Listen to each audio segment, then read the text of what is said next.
much of our life trying to prove something. Prove that you're enough. You have to prove that you're pretty enough. You have to prove that you're smart enough. What do you get when you mix a royal title, a billion-dollar brand, a podcast filled with tears that might not be real, and the internet's most savage critics? A PR firestorm Meghan Markle didn't see coming. From Bill Maher's brutal takedown to a podcast that feels more like an infomercial for sympathy, this is the royal reckoning no one expected. Let's break down the staged tears, the no-makeup drama, and why the internet is calling Meghan Markle's image strategy a royal mess. Meghan Markle recently returned to the spotlight with a new podcast appearance pitched as real, raw, and unscripted. No makeup, no glam squad, just Meghan, the Duchess of Sussex, supposedly bearing her soul. But within minutes, listeners weren't buying it. Why? Because everything, from the lighting to the perfectly curled blowout, looked rehearsed. And the tears? Well, that's where it gets controversial. Critics pointed out that Meghan cried on the podcast, but not a single tear was visible. That's right. Not a smudge of mascara. Not a tissue in sight. Just a perfectly quivering voice and the classic left-eye tear, a trick she once boasted about during her Suits press tour. Even Bill Maher weighed in, sarcastically saying Meghan Googled, "Is the race card an actual card?" Ouch. The podcast host, Jamie Kern-Lima, is no slouch. A self-made billionaire and beauty mogul, Jamie made a name for herself with IT Cosmetics and later sold her company to L'Oreal. But on this podcast, she sounded more like Meghan's cheerleader than a journalist. Her voice, over the top. Hallelujah. I am getting emotional right now. Getting out of the prove it game. Gushing with emotion, had critics cringing. "You haven't seen any of the questions," she whispered dramatically, "and you're not wearing any makeup." But why make a big deal about it unless you want the audience to believe this is all pure and unscripted? As some TikTok users put it, even Meghan's tears have a PR team. Let's talk about that bizarre gift basket. During the podcast, a grainy image flashes on screen. A jar of homemade jam. A card signed HRH, the Duchess of Sussex. Wait. Her Royal Highness? Didn't Meghan and Harry agree to stop using those titles when they stepped back from royal duties? Yet she's out here branding jam jars with HRH like she's still living in Buckingham Palace. Critics weren't kind. One media analyst called it cringe, while others saw it as a deliberate move to cling to royal influence while pretending to reject it. And in private? Really? Why are you still calling yourself Her Royal Highness when dropping off snacks to a friend?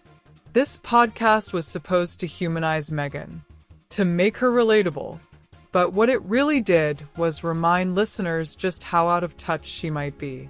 She talks about stress, about writing newsletters, about picking out the right SKUs for her product line. She paints a picture of chaos, of exhaustion.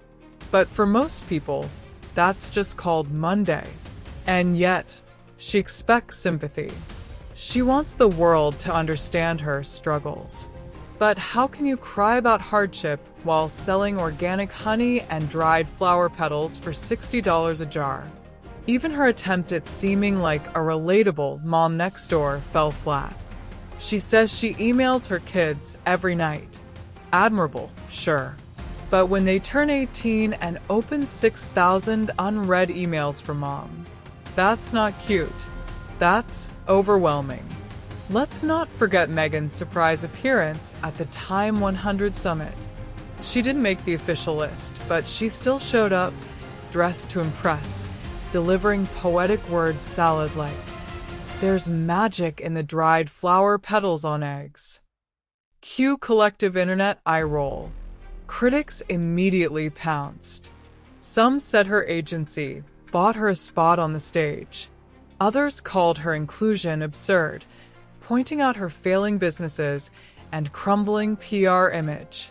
What did she contribute that deserved that platform? She sells jam, not vaccines, not groundbreaking policy, not innovation. Jam.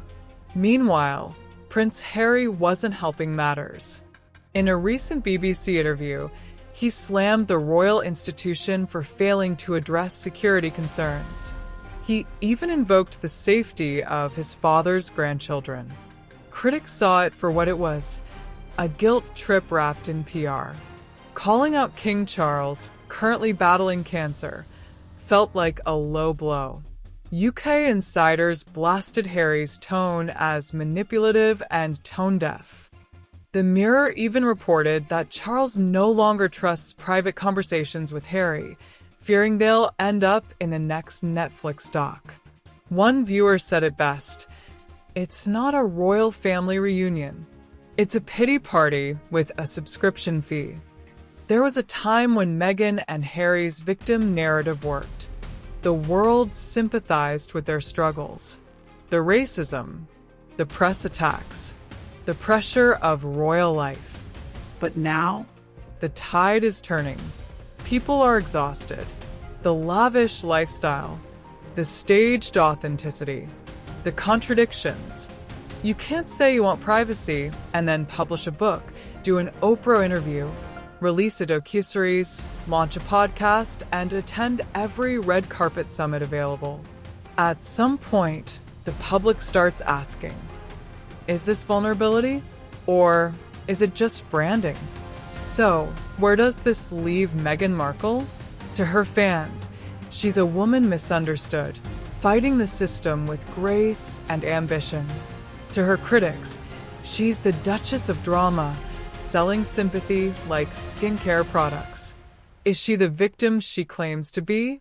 Or just a savvy actress playing her greatest role yet? One thing's for sure, the internet isn't buying what she's selling. What do you think? Is Meghan Markle unfairly targeted, or has the mask finally slipped? Drop your thoughts in the comments below. Don't forget to like, share, and subscribe for more deep dives into the headlines that have everyone talking. Until next time, stay sharp, stay curious, and keep cutting through the noise.